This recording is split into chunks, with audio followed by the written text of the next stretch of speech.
Welcome to the Learning Pines YouTube. We hope this video helps. You begin by halting any writes. Once a video is deleted, continued use overwrites its data. Connect the original storage to a clean recovery PC via USB adapter and disable automatic backups.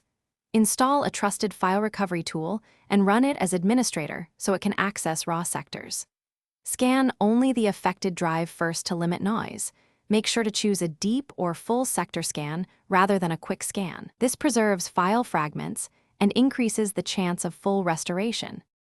Once the tool starts, select a deep or full sector scan for the partition where the video lived. This reads raw blocks and finds deleted nodes and fragments.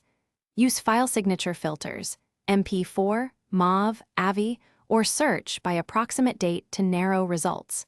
Preview candidate files inside the tool so you can identify intact streams versus partial fragments. If you see segmented clips, mark sequential fragments and instruct the program to reconstruct them. This step is crucial because reconstruction yields playback-ready. You export recovered files to a separate drive to avoid overwriting remaining data.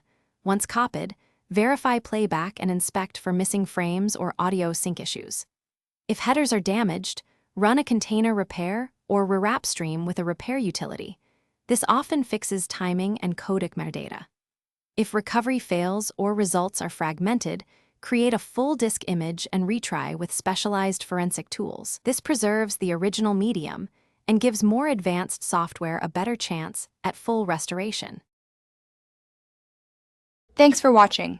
Consider subscribing if we helped you.